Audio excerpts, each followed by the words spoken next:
Hello and welcome to True Crime Rocket Science, the most authentic voice in true crime. There is a plan being orchestrated for the children. Well, it's hard to get something more explicit than that in the own words of the alleged perpetrators in the Laurie VALLOW case.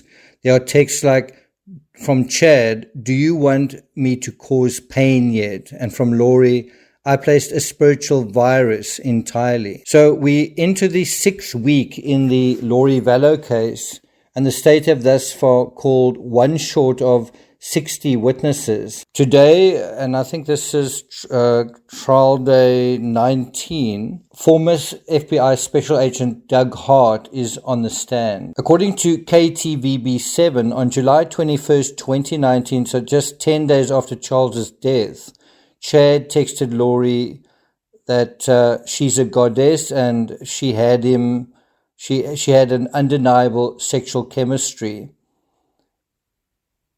He also, kind of in narrative form, in that sort of fictional romance that he was writing to her, he wrote, quote, "They had only known each other for 3 weeks, but two lonely, misunderstood souls had finally found their best friend they could confide in. The full plan wasn't completely clear to him, but the immense power radiating from her confirmed his belief that she was among the great women in the universe." Laurie responds, "She loves it." So it's this whole idea of writing in the third person. The special agent said these texts are relevant because the two discuss a plan on how they would progress together. And obviously that plan involves a plan with regard to the children. Then on July 29th, during a trip to California that Laurie took with her niece Melanie Pawlowski, Pawlowski's children and JJ and Chad, it was with Melanie and Melanie's children and JJ. During that trip, Chad texted Laurie, "One question, do you want me to cause pain yet to these two that you're riding with?" And I think he refers to them as threes, meaning they're at 3%. And when that's 0%, then they are basically zombies.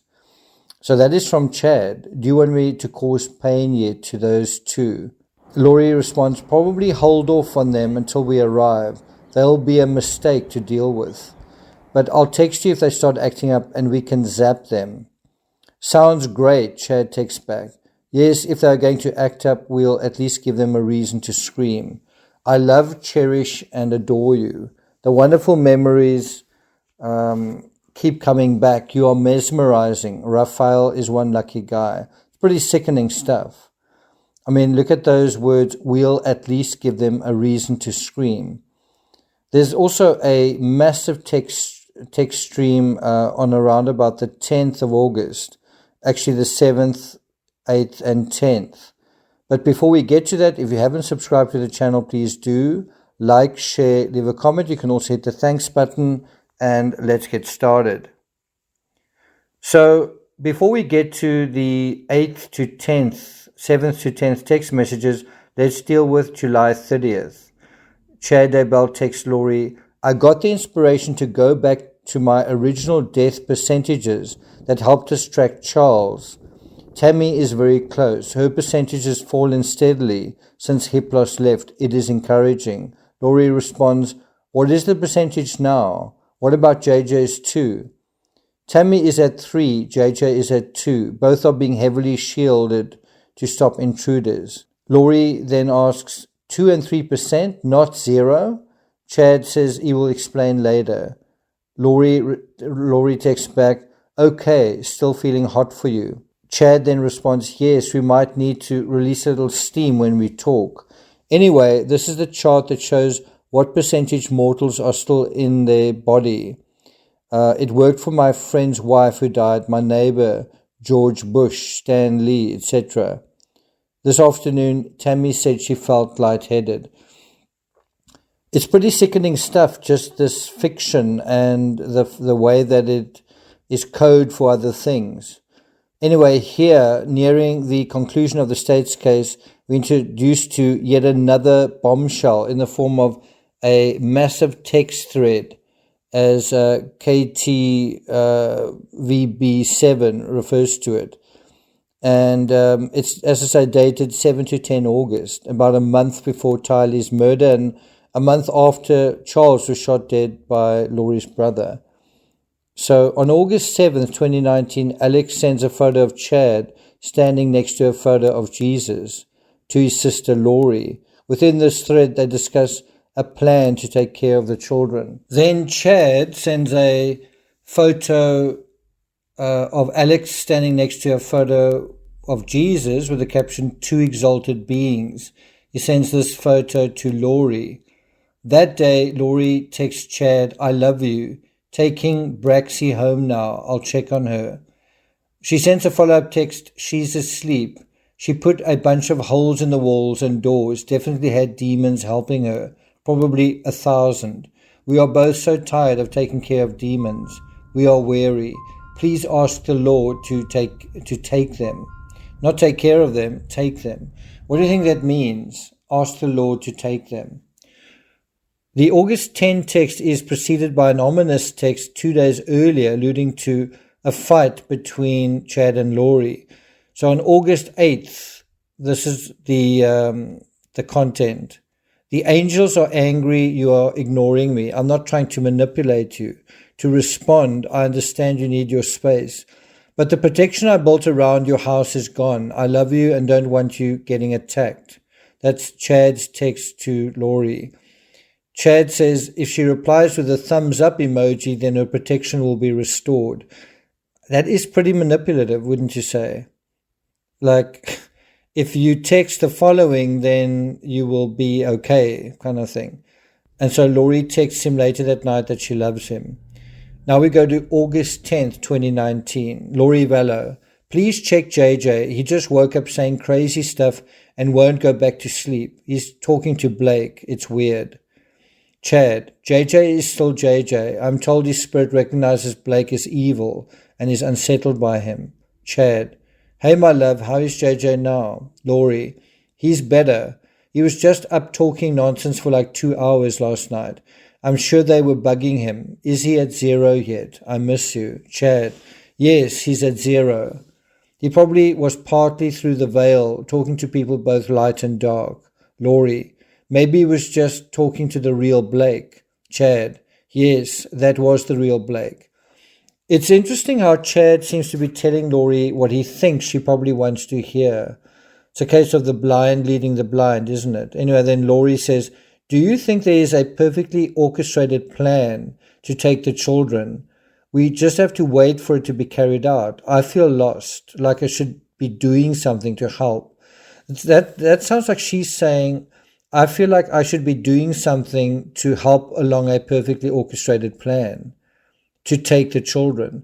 And I think that is one of the strongest semantic statements that puts Laurie in a position of culpability that we've seen. Chad responds, "There is a plan being orchestrated for the children." I think that also puts him in a bad light, that response. "I was shown last night how it fit together, but it had been taken from my mind, of course." Laurie responds, "What should I be doing?" Chad, "You are doing everything right, my love. The Lord told me she is right on track. He said to just keep resolving the telestial issues so you are unbecumbered and fully free." Laurie responds, "That actually feels good that JJ was talking to the real Blake, getting close. I sense he was barely attached to his body." Chad, "You're so incredible in many ways. Your mission has barely begun." Laurie, "As long as it ends with you, it's all good." That also is a very telling statement. Chad says, "Yes, cheek to cheek, loin to loin. It isn't very far away, my love." Laurie, "Wish I could see with you and be cheek to cheek." Chad, "I seriously cannot stop crying. I was allowed to feel my own emotions I will experience as you sing to them, and the love, admiration, and reverence I have for you is indescribable. Everything we do is going to be spectacular." I'm not quite sure I would describe what they did and what is in his property and what is in that Pet Cemetery as spectacular.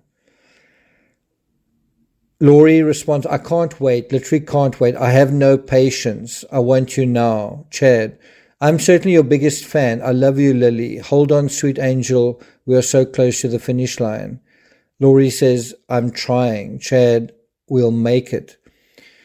I'm not going to take it further than that, but what I do think is interesting is in the Bible, it actually says that just thinking an evil thought is as good as committing it. And so if we are to judge Chad and Laurie based on their own beliefs, what do you think that judgment would be? As I say, the Bible says that just thinking an evil thought is as good as committing it. What do you think they're thinking when they're talking about God taking them? Please ask the Lord to take them. What do you think that actually means? Thank you for listening. Oh, by the way, I'll be doing a live later today, just dealing with my travels to California and a little bit of additional analysis on this case, also the Koberger case, but then also just traveling through California and some of the ideas and impressions that have come up, passing along certain milestones on the true crime map, such as the O.J. Simpson case in Brentwood, the Isla Vista case, that is near Santa Barbara, and so on. So look out for that. Thank you for listening, and I'll see you guys next time. What makes you tick? Being a good mom is very important to me, and a good wife, and a good worker, and being all those things together is not easy. So I'm basically a ticking time bomb.